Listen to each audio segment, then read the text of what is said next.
So what happens when you tell an entire species to just be quiet and they decide to be loud instead? This is a story all about that defiance. After humanity got kicked out of the galactic community, cast into darkness, everyone just expected them to fade away. Well, they didn't. They learned to fight in the shadows.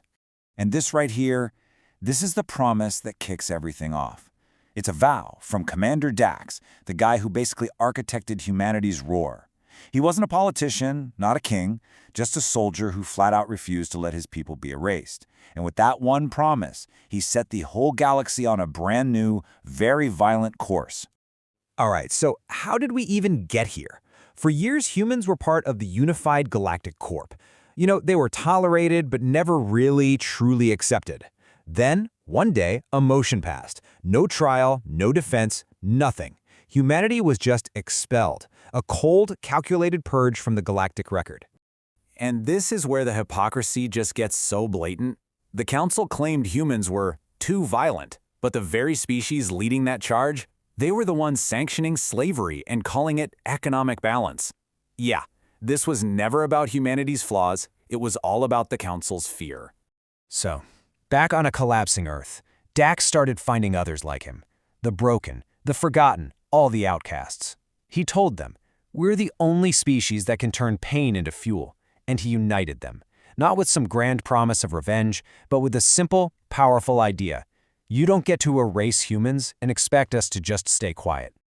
Okay, so now they have a cause. They unleashed their first response, and this wasn't some formal declaration of war. Oh no, it was something way more terrifying. A campaign of pure chaos, designed to make the galaxy remember the species it desperately tried to forget. They called it the Roar Protocol, and honestly, it was a brutally effective form of guerrilla warfare. Human pirates, rogue military units, they'd strike hard at Council assets, supply ships, comm hubs, and then, poof, they'd vanish. The galaxy started getting scared of its own shadows, calling this invisible new enemy the Ghost Surge. But you know, random attacks weren't enough. Dax knew they had to hit something sacred, a real symbol of the Council's power. So they chose the Council Beacon, the literal voice of the galactic government, a monument that broadcast its laws and propaganda out to all the stars. And this one singular act changed everything. After a ridiculously daring raid, Dax hijacked the beacon. He didn't plead, he didn't negotiate, he delivered an ultimatum to billions across the galaxy, speaking directly through the Council's own holy mouthpiece. The message couldn't have been clearer. The time for being quiet was over. So after that broadcast, the war itself shifted. This is such a key strategic pivot. It went from being about ships and guns to a far more dangerous battlefield, information. Dax had this huge realization. Controlling the story is way more powerful than controlling any piece of territory. So, Dax's team got to work. They hacked into the Kurox propaganda network, the Council's main information weapon, and they just started flipping the script.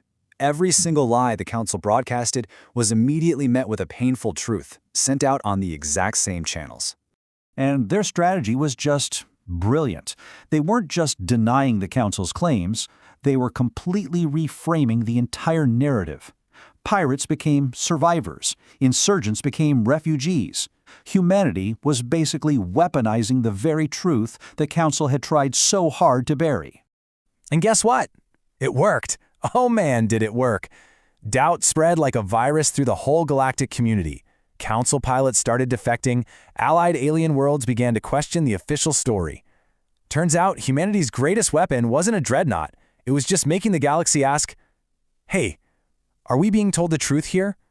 While the Council, bleeding credibility and losing control, decided it was time to end the human problem for good. They couldn't win the war of stories, so they decided to just erase the source. They sent their entire suppression fleet to Earth for one final brutal battle. And they were not messing around. Over 600 warships blotted out the sky above Earth. This wasn't an invasion force, it was an executioner's fleet. The odds weren't just long, they were impossible. The message was simple: defy us, and you will be annihilated. But faced with total annihilation, Dax broadcasted one final, simple message. No pleas, no surrender, just a challenge. And that set the stage for a battle that wasn't for territory, but for the very soul of humanity. When the Council forces landed, they didn't find a terrified populace. They found total defense. Every single citizen was a soldier. A 16-year-old took out armored walkers with homemade bombs. Ex-miners reactivated ancient missile silos. This was a planet with absolutely nothing left to lose and everything to fight for. The battle reached a fever pitch, just absolute chaos.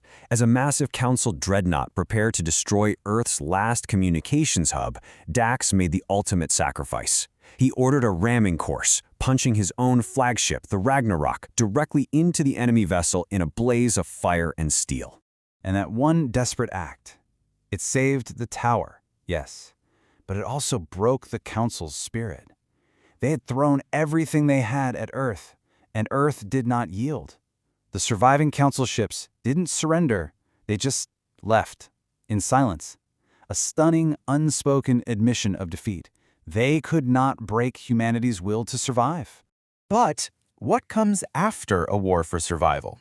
Winning was just the beginning. Now humanity had to figure out what to do with its victory and what its new place in the galaxy was actually going to be. This is the simple message that echoed across the stars. It wasn't a boast, it was a fact that sent shockwaves through the old galactic order. The world they had erased was back, and it was no longer asking for a seat at the table. See, humanity's goal was never to conquer. It was to be a beacon. They became a living blueprint for every other species that had been ignored, suppressed, or cast out by the Council.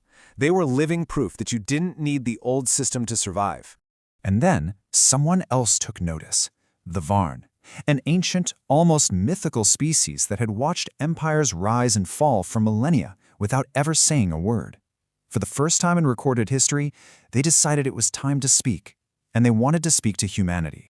And the Varn's offer wasn't a superweapon or a fleet. It was knowledge, a chance for humanity to build something entirely new. Not another empire built on fear, but a new network, built on mutual respect for the outcasts, with Earth not as a ruler, but as its influential core.